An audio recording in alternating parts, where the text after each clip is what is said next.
حضرت علی بڑے چٹکیلے مزاج کے تھے، ظریفانہ، انداز ظریفانہ.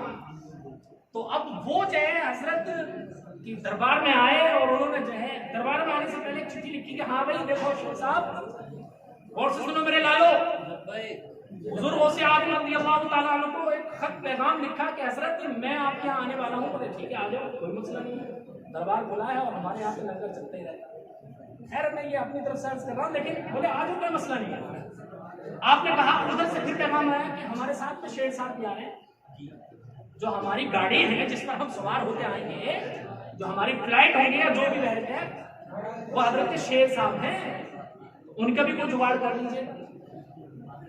بولے ٹھیک ہے. اب یہ جب حضرت علی بن ہیتی آتے، میں آپ کو حضرت علی بن ہیتی کی شکتی بتاتا ہوں کہ ان کے اندر شکتی کیا ہے، ان کی طاقت کیا ہے. یہ مجرد نسخہ ہے. حضرت علی بن ہیتی وہ شخصیت ہے، سنو بیٹے کہیں ایسا نہ ہو کہ یہ مسئلہ ضائع ہو جائے. حضرت علی بن ہیتی رضی اللہ تعالی عنہ وہ شخصیت ہے کہ ان کے نام کو اول آخر 2 یا 3 بار درود شریف پڑھنے کے بعد 11 مرتبہ اگر پڑھ کر ہاتھوں پہ دم کرنے کے بعد پورے جسم پر پھیر لیا جائے، رات کو سوتا مچھر نہیں کاٹ سکتے. سبحان اللہ سبحان اللہ.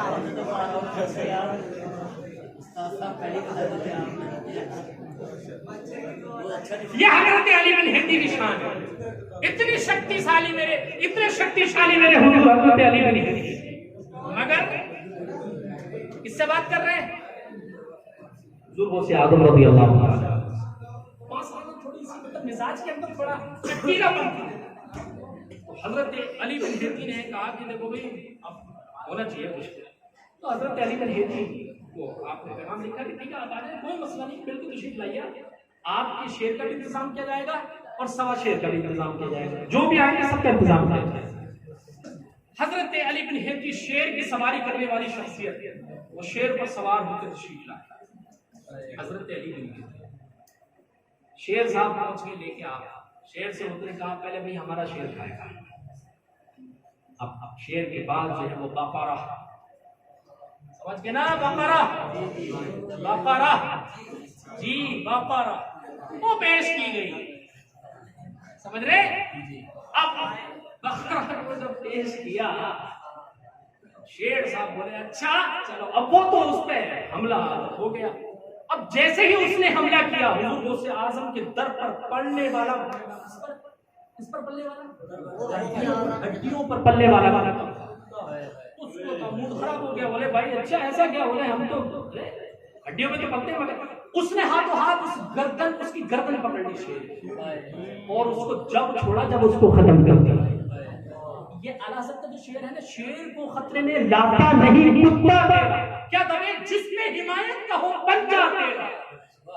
جب حمایت کا پنجہ جس پر ہو وہ کیا کر سکتا ہے، جب ان کے در پر پلنے والا ہڈیوں پر کتا. شیر کو خطرے میں یعنی اس کی خاطر تواضع نہیں کر سکتا، اس کو خاطر تواضع کرنے نہیں دیتا، بھاؤ نہیں دیتا. کمال. تو اب لگائیے صاحب کہ کیا دبے جس پہ حمایت کا ہو پنجہ تیرا. نہیں بیٹے پریشان ہونے کی ضرورت ہے، میں ہوں نا پیچھے. تو کیا کرے جس پہ حمایت کا ہو پنجہ تیرا، شیر کو خطرے میں لاتا نہیں کتا تیرا. یہاں پر بھی آپ نے پیغام دیا حضرت ہمارے تو کتے کا بھی عالم ہے، ہم سے پنگا مت لے. انداز ظریفانہ میں سبق دیا، وہی انداز جو حضرت علی بن ہیتی کا. اور ان کے تکبر کو ختم کرنا نہیں، نہ وہ متکبر تھے لیکن مزاج میں چٹکیلا پن تھا. ان کے چٹکیلے مزاج پر بولے ہم تو بھیا غوث اعظم ہیں، ہم کچھ نہ کریں گے، ہمارا تو کتا ہی کافی ہے تمہارے شیر کے لیے. یہاں پر بھی دیا کہ جناب والا اگر آپ حق بجانب ہو تو جیسا آدمی جس مزاج میں آپ سے گفتگو کرے اس کو اسی انداز پر جواب بھی دے دینا چاہیے. یہ بھی ہمیں سکھا دیا کہ ہم کرامت ضرور دکھا رہے ہیں لیکن بیٹے یہ سبق بھی دے رہے ہیں آپ کو، اپنے مریدوں کو یہ سبق بھی سکھا دیا کہ لاگو اگر کہیں ایسا مسئلہ ہو جائے تو اس چیز کو بھی پیش نظر رکھنا کہ اسی انداز پر اپنے سامنے والے مخاطب سے کیا کرنا، برتاؤ کرنا. بات سمجھ میں آ گئی آپ کو؟ یہ انداز ہونا چاہیے. یہ ہمیں حضور غوث اعظم نے سکھایا ہے. تو حضور غوث اعظم کی یہ تعلیمات تھی جو آپ کی کرامتوں سے، اور ایک ٹو زیڈ کتنی کرامتیں ہیں. میں آپ کو عرض کروں حضور غوث اعظم کی کرامتوں کو اتنا بیان کیا جاتا ہے کہ لوگ آپ کی ولایت میں بات جو ہے نا وہ ایسے نااہل ہیں کہ وہ ولایت میں شک کرتے ہیں، آپ کی ولایت میں ہی شک کرنے لگے. بولے یار ان کے بارے میں غلو بہت ہے، ان کی کرامتیں ایسے بیان کی جاتی ہیں کہ دماغ میں نہیں آتی. تو ہم تو ایک صاف ستھری بات کہتے ہیں کہ دماغ میں کرامت آ ہی نہیں سکتی، دماغ میں کرامت آ ہی نہیں سکتی، وہ کرامت ہو ہی نہیں سکتی جو دماغ میں آ جائے. خرق عادت کام جو ہو وہی تو کرامت، اور خرق عادت جو ہوتا ہے وہ دماغ میں ایک دم دماغ اس کو ایکسپٹ نہیں کرتا. حضور غوث اعظم کا یہ واقعہ اور اس پر بڑی تنقید کی گئی ہے. وہ 12 سال کی جو ناؤ تلائی تھی ہے نہیں، وہ بارات جو تھی 12 سال بن، اس پر بہت سارے لوگوں نے کلام کیا. طلائع الجواہر ایک کتاب ہے حضور غوث اعظم کی سیرت پر، اس میں فائنل لکھا ہے، اور یہ معتمد کتاب ہے، مستند کتاب ہے.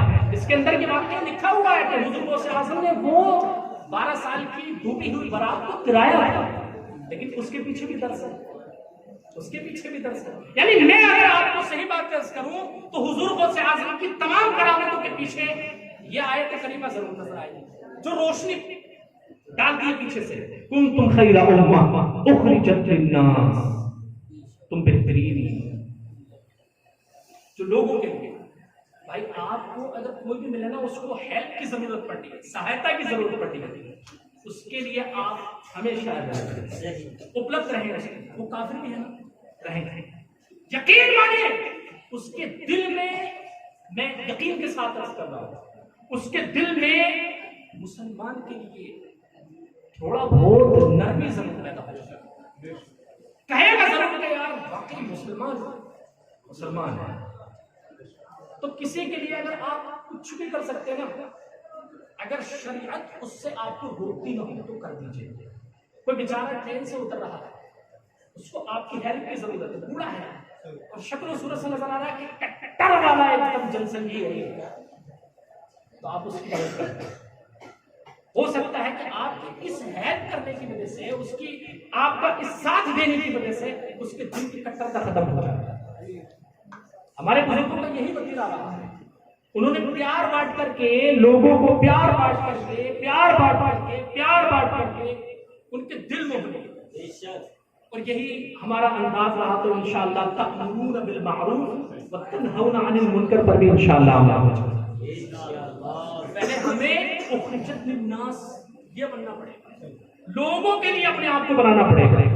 لوگوں کے لیے اگر ہم اویلیبل ہیں، ان کے لیے دستیاب ہیں، میسر ہیں، تو پھر تأمرون بالمعروف وتنہون عن المنکر یہ والا معاملہ بہت اچھا ہوتا ہے.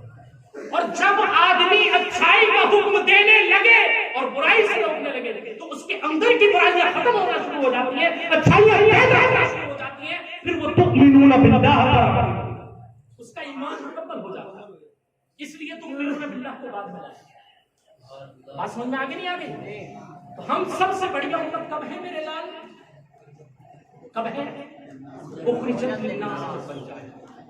جب اس مقام پر، مقام اخرجت للناس پر انسان فائز ہوتا ہے تو پھر تأمرون بالمعروف وتنہون عن المنکر کا فائز ہونے لگے. اور جب اس پر فائز ہو گیا تو تؤمنون باللہ، یعنی اللہ پر مکمل ایمان والا، یقینی ایمان والا ہو جائے. یہ چیز اپنے اندر ضرور ہے. آپس میں بھائیوں سے، آپس میں اپنے جو ساتھی ہیں نا، آپ مدرسے میں پڑھ رہے ہیں تو ان سے لڑا مت کیا گیا. یہ بیچارے 8 سال کے لیے آتے ہیں اور بعض تو بیچ میں چھوڑ چھاڑ کے چلے جاتے ہیں، تو ان سے ناراض مت ہو. حالانکہ میں ناراض ہو جاتا ہوں، ہوں بھی کچھ سے، مگر وہ ایسے ہی ہوں. مگر کہنے کا مطلب یہ ہے کہ اس سے جھگڑا ایسا نہ کیا کرے کہ پھر بولتے ہوئے عجیب کیفیت ہو. سمجھ میں آگے نہیں؟ تو آپ لوگوں سے یہی عرض کروں گا پیاروں کہ آپس میں جھگڑا مت کیا کریں. میں استاد صاحب نے کہہ دیا تو ہو گیا بھائی. تو کنتم خیر امہ یہ بن جاؤ بھائی. اور اخرجت، مگر خیر امہ جب ہو گئے اخرجت للناس. بات سمجھ میں آگے نہیں آگے؟ اخرجت للناس جب ہو گئے تو انشاءاللہ کام ہے، اور پھر تو بلے بلے ہو جائے. پھر ہمارا جو کام ہے نا نیکی کی دعوت دینا، تأمرون بالمعروف وتنہون عن المنکر، یہ والا جو کام ہے، یعنی امر بالمعروف و نہی عن المنکر، یہ جو کام ہے یہ انشاءاللہ آسان ہو جائے گا. اور پھر اس کے بعد جو نیکسٹ اسٹیپ ہے وہ ہمارا ہے ایمان باللہ، یعنی ہمارا ایمان اللہ پر کامل ہوتا ہے. تو یہ چند چیزیں تھیں جو عام طور پر ہمیں اگر غور کریں تو مل سکتے ہیں حضور سے اعظم کی کرامت. کتنی کرامتیں ہیں، ہر کرامت کو اٹھا کے دیکھتے اس کے پیچھے اخرجت للناس کا درس ضرور موجود ہے. اس لیے تو آپ کی دعوت مؤثر تھی کہ 70,000 کے مجمع کو آپ سیراب کرتے. اور بعض اوقات تو ایسا بھی ہوتا تھا کہ آپ کی محفل میں بیٹھنے والے کبھی حضرت علامہ ابن جوزی رحمۃ اللہ تعالیٰ علیہ، آپ کی صرف یہ ولایت کی طرف یہ لوگ جھلک ڈالتے تو اس لیے آپ ولایت سے، ورنہ آپ کا مقام بڑا اونچا تھا. چاروں مذہب پر فتوے دیتے، فقہ حنبلی ہو کہ فقہ مالکی، شافعی ہو کہ اعظمی یعنی حنفی، سب پر ہی آپ فتوے دیتے. یہ آپ کی شان تھی حضور غوث اعظم کی. اور ایک مرتبہ کا واقعہ حضرت علامہ ابن جوزی رحمۃ اللہ علیہ اس مجلس میں تھے، اور ایک بہت بڑے شیخ ہے مجھے نام یاد نہیں آ رہا، وہ بھی اس مجلس میں تھے. حضور غوث اعظم نے ایک جملے کی تفسیر کی، اور جب تفسیر نکات بیان کرنا شروع کیے، ایک بیان کیا، دو بیان کیے، تین بیان کیے، 40 نقطے بیان کیے، 40 تفسیریں بیان کی. حضرت علامہ ابن جوزی فرماتے ہیں کہ 17 تفسیریں یا شاید 15 تفسیریں تو ہمارے پلے پڑی، ہم سمجھ گئے کہ ہاں یار یہ تو ہماری سمجھ میں آ رہی ہے، لیکن آگے بھی جو آپ نے 40 تک تفاسیر فرمائی، ہم تو چکر میں پڑ گئے کہ اس کی یہ تفسیر بھی ہو سکتی ہے. یہ آپ کا مقام علمی ہے اور وہ آپ کا مقام ولایت ہے.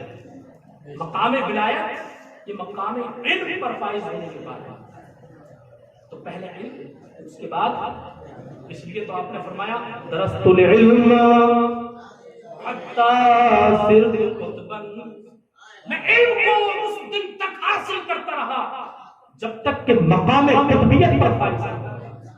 پیارے بچوں، اگر آپ مقام قطبیت پر فائز ہونا چاہتے ہیں، شاید مذاق لیں گے آپ اس بات پر، ہو جائیں گے بھائی، مگر علم حاصل کرتے ہیں.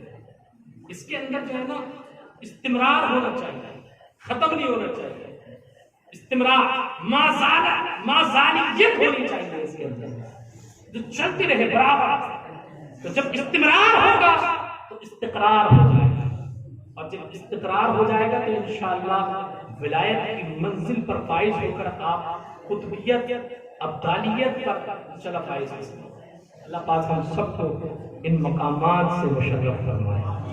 بہت کچھ کہا، لیکن اصل چیز یہی ہے کہ ہم اللہ تبارک و تعالیٰ کے خوف سے رونے والے بن جائیں. اس چیز کی بہت بڑی کمی ہے. اللہ فرماتا ہے واتقوا اللہ، اللہ سے ڈر کے تو دیکھ لے، وَيُعَلِّمُكُمُ اللَّهُ، اللہ سے ڈرو، اللہ تمہارا استاد بن جائے گا، اللہ تمہیں سکھائے گا. اللہ پاک ہم سب کو اس مقام سے بھی مشرف فرمائے، ہم سب کو اپنا خوف عطا فرمائے، اپنا ایک تقوی عطا فرمائے، اور پھر ہم سب کو اللہ تبارک و تعالیٰ اپنے فیضان، اپنے علم سے ہم سب کو محسوس فرمائے، اپنے کرم و فضل سے محسوس فرمائے. لیکن مین چیز یہی ہے کہ دعائیں ہوں، دعا کے ساتھ میں یہ سلسلہ بھی ہوتی ہے. تو حضرت نے بہت ساری بزرگوں سے اعظم کی اقوال میں سے چند اقوال بیان کیے تھے. ان میں سے جو اقوال ہمیں بیان کیے گئے اس پر عمل کی ہم سب کو حاضر ہے. اللہ پاک ہم سب کو عمل کرنے کی توفیق عطا فرمائے. برکت یہی کنتم خیر امہ اخرجت للناس تأمرون بالمعروف وتنهون عن المنکر وتؤمنون باللہ. خلاص اللہ تبارک و تعالیٰ بیان کے تمام اغلاط معاف فرمائے.